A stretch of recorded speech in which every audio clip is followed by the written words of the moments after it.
una escena de un tipo corriendo mientras suena, no sé, una canción de AC/DC.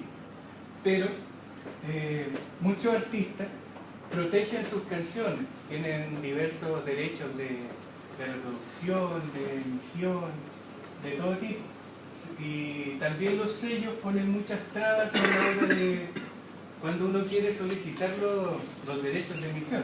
Lo más recomendable que se puede hacer es contactarse directamente con los artistas, generalmente artistas independientes o emergentes, y ver si nos dan el visto bueno para usar sus canciones.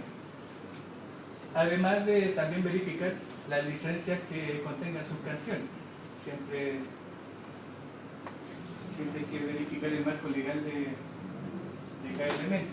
También otro elemento importante es el uso de personas y personajes en nuestro juego. Por ejemplo, si queremos usar a Michael Jackson o queremos usar por ejemplo, a Bernardo Higgins.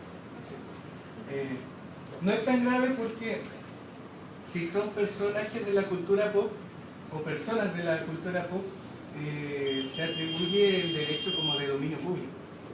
Pero hay muchos artistas vivos y algunos muertos que protegen su imagen.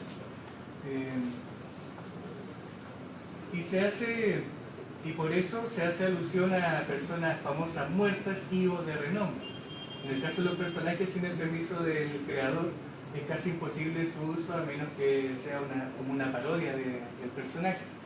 Por ejemplo, el Chavo, la versión animal Chavo, no tiene la chilindrina porque María Antonieta de las Nieves protegió el derecho del personaje.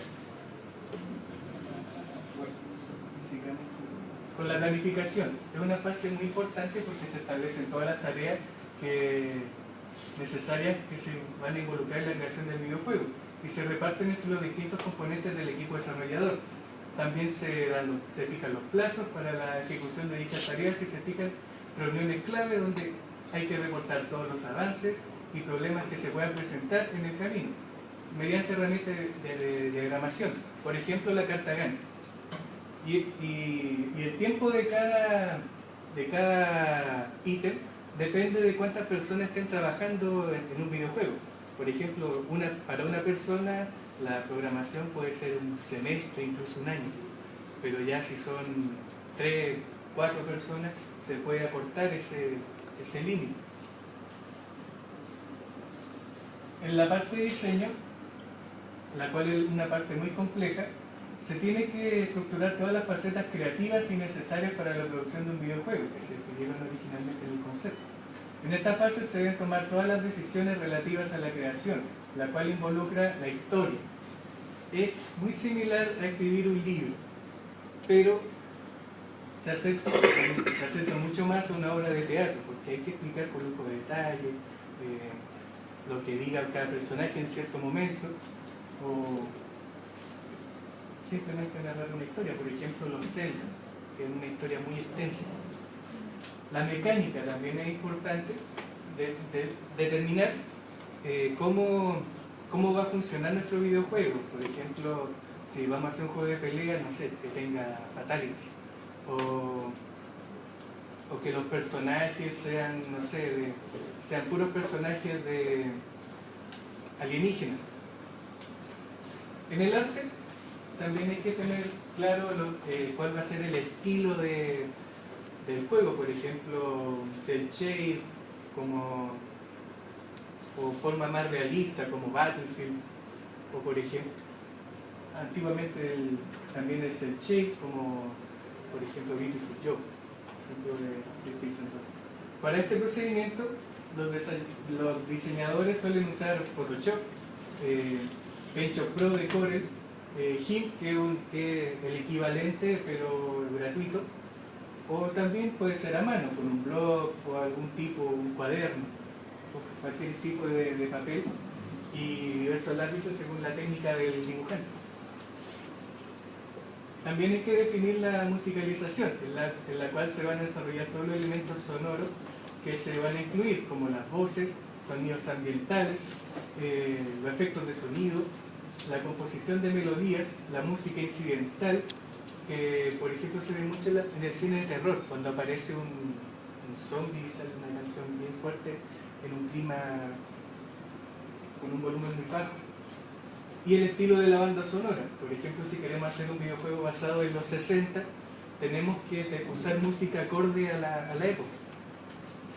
O si queremos hacer un juego futurista, lo mismo. Tenemos que adecuar la música a ese entorno.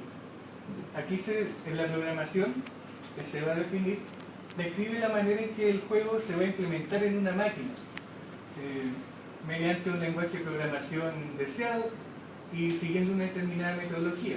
La mayoría de los juegos funcionan bajo el lenguaje de C, C++, C#, Java, sobre todo con los móviles y los juegos de Facebook. La producción. En esta etapa se llevan a cabo todas las tareas específicas que se especificaban en la fase de planificación, teniendo como guía fundamental el documento de diseño, el cual incluye la codificación del programa, la creación de sprites, texturas y modelos 3D, la grabación de sonidos, voces y música, y además de la creación de herramientas para acelerar su proceso de desarrollo, entre otras cosas. Las licencias, y también hay que tener cuidado con qué herramientas vamos a trabajar. Para desarrollar un videojuego hay que tener en cuenta que muchos motores gráficos, que los vamos a definir más adelante, cuentan con sus respectivas licencias, siendo las que más se usan la licencia BSD, licencia comercial, Creative Commons, GPL, GPL Liviana, ZLib, que es compatible con la licencia GPL, es muy similar, la licencia MIG del Instituto Tecnológico de Massachusetts, que es muy similar a la licencia BSD, la licencia propietaria y el dominio público. Por razones de tiempo no voy a detallar mucho, pero por ejemplo con la licencia comercial se puede definir que es todo software que se puede usar gratis, pero si uno quiere vender su juego tiene que pagar el programa. Algunos son propietarios y derechamente hay que pagar para usar la versión completa. Y el dominio público es gratis. En pocas palabras. Los motores de videojuegos. Estos hacen referencia a una serie de rutinas de programación que permiten el diseño, la creación y representación de un videojuego. De este modo existen motores de juegos que operan tanto en consolas de videojuegos como en sistemas operativos. Para desarrollar sobre motores de videojuegos uno tiene que tener claro que la máquina, el PC que estén trabajando tiene que ser superior en requerimientos a, por ejemplo, el juego que se haya hecho con el mismo motor. Por ejemplo, si queremos trabajar con el motor de Crysis, necesitamos un equipo. No nos basta el equipo que nos corre el juego, sino que tiene que ser más potente que lo normal. Además, también la funcionalidad básica de un motor es proveer al videojuego de un motor de renderizado para los gráficos 2D y 3D, motor físico o detector de colisiones, sonidos, scripting, animación, inteligencia artificial, redes, streaming, administración de memoria y un escenario gráfico. El proceso puede variar notablemente por reutilizar o adaptar un mismo motor de videojuego para crear diferentes juegos. Hay muchos motores gráficos, por ejemplo, está el Unreal Development Kit, el cual opera sobre el motor Unreal Engine, con el que funciona, por ejemplo, el Gears of War, Unreal Tournament. También está el CryEngine 3, con el que funciona Crysis.